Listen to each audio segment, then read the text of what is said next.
Hi guys, Brand here, and welcome to another commentary video. Today we're going to be talking about the haste effect problem in Dead by Daylight, which is something I'm sure you've heard ATTRIBUTION go off about a lot. Man, if I have anybody hate me as much as ATTRIBUTION hates haste effects, I know I have done something horribly and irrevocably wrong, because man, I would hate to be in that position, because that man hates haste effects more than just about anybody does. But the point being is today I feel like I have come, at least in my opinion, to the idea as to why so many haste effects are being added to both killer perks and killer add-ons. Obviously, a lot of recent killer perks have been coming out with haste effects. We've had a lot of add-ons being reworked into haste effects. So I feel like I've come to the realization as to why they're doing this. And in true behavior fashion, it's a sort of a band-aid fix. But yeah, let's go ahead and talk about it. So in Dead by Daylight, the meta of Dead by Daylight has been the same for as long as we can remember. Yeah, they did the patch 6.10 where they nuked a bunch of perks from orbit, and then they moved it over to a bunch of new perks, but realistically the meta in Dead by Daylight has always been the same. On the killer side, you're basically trying to run as many slowdown as possible, that way you can, slow down the match so you have a chance to win. On the survivor side, you're running mostly gen rush perks like Prove Thyself, Resilience, Deja Vu, but you're also usually running an exhaustion perk to extend your chases or be able to do the gen safety, like Sprint Burst, like Lithe, like Balance Landing. And it is in that second side of the meta, the exhaustion side of the meta, that I believe that behavior is adding so many haste effects to so many different add-ons and perks so recently. I actually discovered this through my work on the Xeno Guide. In the Xeno Guide, which is almost 270 pages at this point because I updated it so much at this point, I offered 16 builds, one of them being the Speedy Vault build. In the Speedy Vault build, recently I've reworked that build upon the release of the Unknown's new perk Unbound, which is after you injure somebody for 30 seconds after you vault through a window, you are going to have a haste effect after chasing them down. Now, this perk doesn't really function too incredibly well by itself, but in tandem with at least one vault perk, or like Bamboozle, like Superior Anatomy. With the Xenomorph specifically, you can run Self-Destruct Bolt, which is kind of like better Superior Anatomy just as an add-on, which is pretty fun. And the reason this is helpful is because one of the most historically frustrating survivor perks for the killer role has always been Lithe. Because at least with Sprint Burst, despite Sprint Burst technically being the stronger of the two perks, Sprint Burst, you obviously have to manage your uses of it, because the moment you run it all, you use Sprint Burst. So you have a little bit less control over it, and you have to manage your control over it by 99ing in, choosing when's a good time to use it, that sort of thing. Whereas Lithe, all you have to do is just me vault window and me go fast.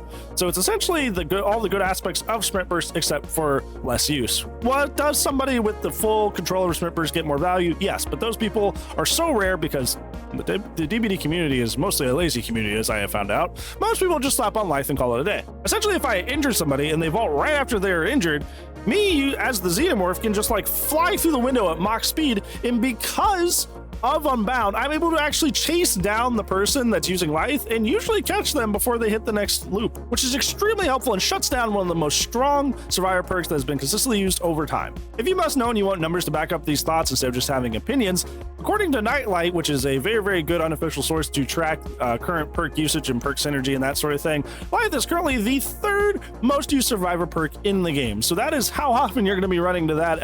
Honestly, me playing killer, just anecdotally, I almost never run into a game where I don't see Lithe.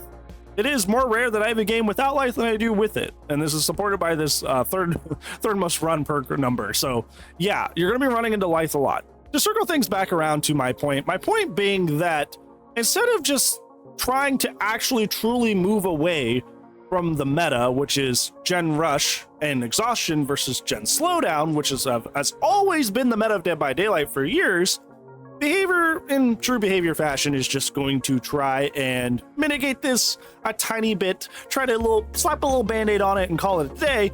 And specifically when it comes to the exhaustion side of the meta that has literally never changed and always been powerful, always played the same way when it comes to the survivor side, behavior is once again not going to tackle the exhaustion side of the meta and how strong it's always been and how it's been the same for forever. They're just going to start adding more and more haste effects to killer. That way they can essentially have haste too. That is a joke I make so often with that aforementioned build, the Speedy Vault build. I go, haha, now the killer has Lithe, and I slide over the window and I just chase right after him. They're just going to give ways for killer to also get a lot of haste effects. That way they, in a sense, have exhaustion perks as well.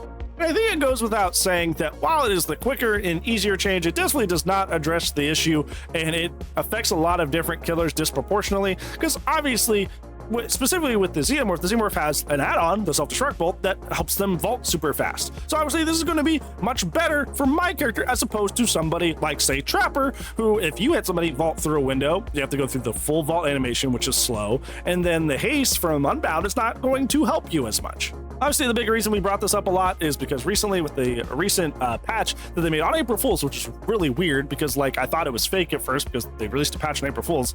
Didn't really think that one through. Is they added haste effects to replace leather loop and infantry belt because, well, Huntress has higher base hatchets, so they didn't want you having a bajillion hatchets, even though they let that sit in the game for quite a while after the initial patch. I don't know, behavior's weird. But now the leather loop and infantry belt add-ons now have haste effects, and I don't know, and like I said, I just feel like it just disproportionately affects the roster because some killers will have haste add-ons and others will not. Even if there are a bunch of haste perks in the game, not everybody is going to have access to every DLC. We kind of like, one thing I see a lot in the DBD community, especially when it comes to content creators, we kind of forget that like, because we're content creators, we play this game a lot, which means that by and large we have most of the DLC, but most people that play this game casually do not have access to every single DLC and really rely on the Shrine of Secrets to give them everything that they need. So similarly to like the DS conversation, giving survivors the answer to the survivor meta only through certain killer perks and only on certain killers with certain add-ons really limits the player base as a whole in their total ability to handle the exhaustion meta. If we're just going to slap haste on a bunch of different characters disproportionately and say, okay, well, you have tools to handle it, but only if you play Huntress, only if you have Unknown and you have Unbound and a character that actually synergizes with this perk. Like, this just isn't like actually a good solution to this problem. It's not actually a fix. It's just a little band-aid slapped on that disproportionately helps and sometimes does. It's just a mess. It's just a mess. And if that's truly the reason that they're doing this, then that's not actually fixing the issue. You have to actually switch up the meta. You actually have to switch the meta. You actually have to switch the meta. You can't just have a bunch of perks that are you know, slid in there just to fix the meta. We've seen that with Shattered Hope, right? Shattered Hope was a perk that was, at least it was a general perk, so at least everybody had access to it, that was introduced just to stop the boon meta. It wasn't even like a boon meta, it was just Circle of Healing being too strong. The boons were fine. Circle of Healing was the problem. But there was a whole perk made and introduced just to counteract the boon meta. And then, like, once the boon meta was actually addressed, this perk became useless. So it's just like, we have seen through practice that this is not the way we should handle this, but we still keep choosing to. That is the definition of insanity. Doing the same thing over and over, expecting different results, right? We've done this already, it didn't work out, but we're gonna continue to do it because it's easier than actually tackling the rework, which we will eventually do anyway. Overall, it's just a mess and obviously doesn't truly address the issue. I don't hate haste perks and add-ons as much as ATTRIBUTION does, but I do think if they're just going to serve as a means to an end to not actually change and address the major problems in Dead by Daylight, I definitely don't want them for that reason. So yeah, what do you guys think? What do you think the real reason so many haste perks and add-ons are being added to DBD? Do you agree with me that it's kind of something to fight against the exhaustion perk meta, or do you think it's just they don't have any ideas on how to rework a lot of things? Whatever reason you come up with, let me know down in the comments below. That's gonna be it for today's video, friends. Thank you so much for watching. But if you forgot, I do upload daily, so I will see you tomorrow, but if I do not, I will see you when I see you. Goodbye.